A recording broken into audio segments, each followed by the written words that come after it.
بیت المقدس کے بارے میں میرے آقا صلی اللہ علیہ وسلم نے فرمایا یہ ہمیشہ بھی یہودیوں کے تسلط میں نہیں جائے گا، یہ میرا یقین ہے۔ دنیا ٹل سکتی ہے مگر میرے مصطفیٰ کا فرمان نہیں ٹلے گا۔ میرے آقا نے اگر فرمایا ہے تو وہ ہو کر رہے گا۔ حضور فرماتے ہیں خراسان سے ایک جماعت آئے گی، خراسان سے۔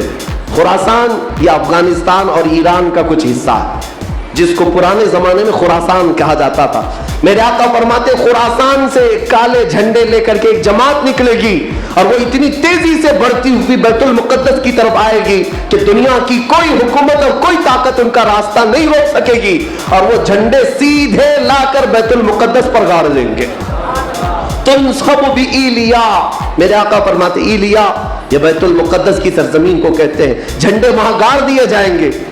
اور حضور اکرم صلی اللہ تعالی علیہ وسلم نے یہ بھی فرمایا جب تم دیکھنا کہ یہ یروشلم بیت المقدس دار الخلافہ بن جائے، دار الخلافہ کا مطلب راجدھانی، حکومت کرنے کی جگہ بن جائے، میرے آقا صلی اللہ علیہ وسلم فرماتے ہیں فقط دنت الزلازل والبلایا والامور، حضور فرماتے ہیں تو پھر دیکھنا بڑے بڑے زلزلے آئیں گے دنیا میں۔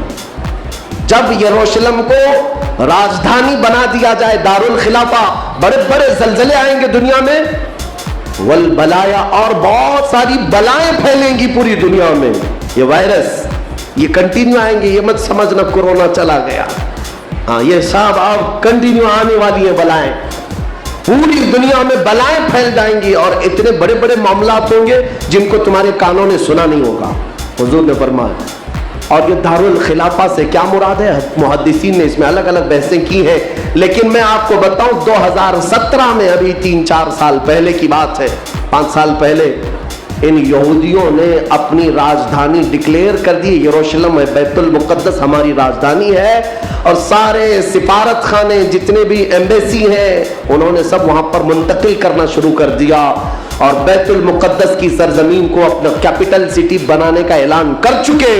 اور میرے آقا کی حدیث صادق آ رہی ہے جب وہ راجدھانی بنے گی اب بڑے بڑے زلزلے ہوں گے اور پوری دنیا میں بلائیں پھیلیں گی اور بڑے بڑے معاملات ہوں گے، اور پھر اس کے بعد میرے آقا صلی اللہ علیہ وسلم فرماتے ہیں ایک دور ایسا آئے گا کہ اللہ ان کو ذلیل و رسوا کر کے اس زمین سے نکالے گا، اور ایک امام برحق کے جھنڈے تلے مومنین جمع ہوں گے۔ پوچھا گیا وہ امام برحق کون ہوگا؟ میرے آقا فرماتے ہیں وہ میری اولاد میں سے ہوگا، اس کا نام میرے نام پر ہوگا، اس کے باپ کا نام میرے باپ کے نام پر ہوگا، اور اللہ اس کو امام مہدی کی شکل میں بھیجے گا۔ ہاں یہ زمانہ بہت قریب آ چکا، یہ زمانہ بہت قریب آ چکا۔ میں بارگاہ رب العزت میں آج جمعۃ الوداع میں یہی دعا کرتا ہوں کہ مولا اگر زندگی کی سانسیں باقی ہیں تو امام مہدی کی فوج میں ہمیں جگہ عطا فرما، ان کے جھنڈے تلے مولا ہمیں امن و امان عطا فرما دے، دنیا سے ظالموں کے چنگل سے مولا ایمان والوں کو آزادی عطا فرما، کفار و مشرکین کے تسلط سے مومنین کو آزاد فرما دے۔ اے رب ذوالجلال احسن الخالقین، اس ماہ مبارک میں اگر تو ہمیں مولا ان راتوں میں ان دنوں میں عبادتوں کو قبول کیا اور بھیک میں کچھ دے تو مولا صرف اتنا دے دے کہ پوری امت کو مولا خیر و عافیت عطا کر دے، کھوئی ہوئی عزت و وقار عطا فرما دے، ہمارے ناحق قید کیے ہوئے بچوں کو مولا آزادی عطا فرما دے، بے قصور جیلوں میں بند ہمارے بچوں کو مولا آزادی عطا فرما دے۔ 1914 سے 1918 کے بیچ میں فرسٹ ورلڈ وار ہوئی، دنیا کی سب سے بڑی جنگ، پہلی جنگ عظیم، جس میں ترکیوں نے جرمنی کا ساتھ دیا اور ہار گئے برطانیہ انگلینڈ کے مقابل میں۔ تو ہارنے کی وجہ سے ہوا یہ کہ ترکی کی ساری خلافت ختم ہو گئی، خلافت عثمانیہ کے ٹکڑے ٹکڑے ہو گئے، 50 ملکوں پر ان کی اکیلی حکومت تھی، سب ٹکڑے ہو گئے، ترکی کو سب ختم کر دیا گیا، خلافت ختم کر دی گئی۔ یہ 1920 میں خلافت ختم کر دی گئی، اور پھر برطانیہ انگلینڈ کے تسلط میں، اس کے قبضے میں فلسطین بھی آیا۔ یہ وہ زمانہ تھا جب ہمارا انڈیا بھی انگلینڈ کے انڈر میں تھا، ہمارا بھارت بھی۔ برطانیہ ہر ملک فتح کرتے ہوئے اپنے اندر لیتے جا رہے تھے، یہ انگریزوں کی عادت تھی، تو فلسطین بھی ان کے اندر میں تھا۔ تو اب ان لوگوں نے یہودیوں کے لیے ایک عام اعلان کیا، ڈکلیریشن آف بالفور کہا جاتا ہے، ایک بالفور اعلامیہ، جس میں اعلان کیا گیا کہ دنیا بھر کے جو بھی یہودی ہیں وہ ہجرت کر کے یہاں آئے، انہیں گھر دیا جائے گا۔ 1921 سے پھر فلسطین میں ایک چھوٹی سی بستی میں ان کو بسایا گیا. 4000 لوگ پہلے آئے, 4000 لوگ آئے. پھر یہ ہجرت کا سلسلہ چلتا رہا یہاں تک کہ 1947 میں ان کی آبادی 36 لاکھ کے قریب ہو گئی. 30-35 لاکھ سے بڑھ کر کے آگے بڑھ گئے. اور اس کے بعد پھر 1948 میں ان ظالموں نے اقوام متحدہ UN کی مدد سے یہ اعلان کر دیا پوری دنیا میں کہ اب یہ فلسطین نہیں ہے, اس کا آدھا حصہ اسرائیل ہے, یہ ہمارا ملک ہے. بات در حقیقت یہ تھی کہ UN میں اقوام متحدہ میں یہ بل پاس ہوا تھا کہ یہودیوں کو بھی رہنے دیا جائے, مسلمانوں کو بھی. اس فلسطین کے 2 ٹکڑے کیے جائیں گے, ایک مسلمان فلسطین بنائیں گے اور ایک یہودی اسرائیل بنائیں گے. آج بھی یہ اقوام متحدہ UN کا یہ بل آج بھی موجود ہے. اقوام متحدہ سے یہ بل پاس ہوا. یہودی تو مان گئے لیکن پورے عرب کے مسلمان اس کے خلاف تھے کہ عربوں کے بیچوں بیچ ایک یہودی ریاست کیسے قائم ہو سکتی ہے, یہ ہمارا مقدس معاملہ ہے, مقدس سرزمین سے ہمارا تعلق ہے. احتجاج کرتے رہے لیکن ان یہودیوں نے مال کے ذریعے, عورتوں کے ذریعے سارے عرب ملکوں کے جو بادشاہ تھے ان تک اپنا تسلط جما لیا. کئی ایسے عرب بادشاہ ہیں جن کی بیویاں یہودی ہیں, ان کے گھروں تک یہ پہنچ گئے اور ان کو ایسا نیوٹرل کر دیا کہ اب وہ فلسطین کے بارے میں بات نہ کریں. ہوا یہ کہ اسرائیل تو بن گیا لیکن آج تک فلسطین نہیں بن سکا. فلسطین کا وجود دنیا نہیں دکھاتی, گوگل میں چیک کرو تو نہیں بتاتا, فلسطین کوئی جگہ ہی نہیں ہے.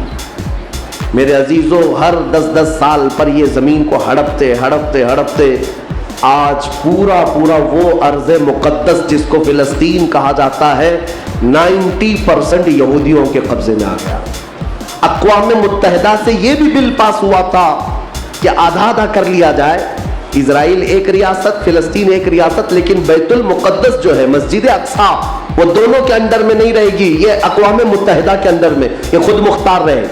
کیونکہ یہاں یہودیوں کا بھی تعلق ہے, عیسائیوں کا بھی ہے, مسلمانوں کا ہے, سب کو یہاں آنا جانے کی اجازت رہے گی, کسی کے انڈر میں نہیں رہے گا. یہ پاس ہوا تھا. لیکن آج حالات یہ ہے کہ اس بیت المقدس کی دیواروں پر, دروازوں پر یہ وحشی ظالم اسرائیلی بندوق تانے آج بھی کھڑے ہوئے. یہ جسے اندر جانے دیں وہ جائے گا.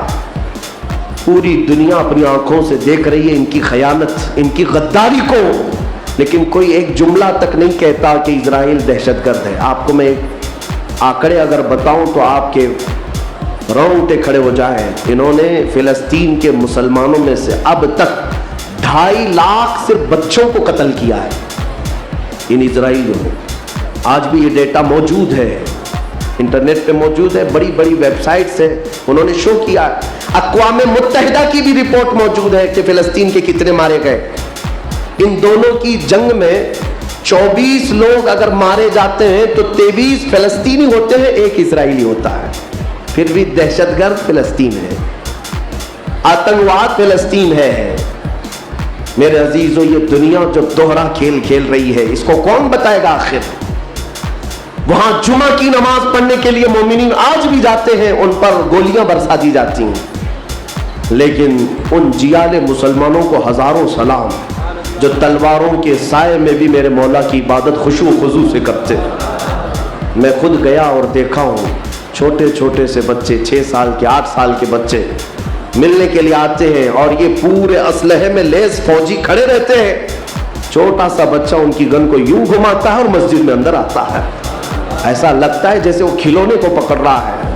میرے عزیزوں, یہ بھی حدیث پاک کے ذریعے سے میں بتاتا ہوں. میرے آقا صلی اللہ علیہ وسلم فرماتے ہیں میری امت کا ایک حصہ قیامت تک باطل سے لڑتا رہے گا, قیامت تک باطل سے لڑتا رہے گا, اور ان کی مخالفت کرنے والوں کا ان پر کچھ بھی اثر نہیں ہوگا, اور دنیا میں کوئی بلا بھی پھیلے تو اس جماعت پر کچھ اثر نہیں ہوگا. صحابہ نے پوچھا یا رسول اللہ آپ کی امت کا وہ حصہ کون ہے؟ میرے آقا فرماتے بیت المقدس کے آس پاس رہنے والے مومنین کی جماعت ہے. ان کی فضیلت میں میرے آقا نے فرمایا قیامت تک لڑتے رہیں گے, قیامت تک, اور ان کی خلاف کرنے والوں کا ان پر کچھ بھی اثر نہیں ہوگا. اور ہم دیکھ رہے ہیں ارے بڑی عمارتیں ایک بم سے گرا دیا,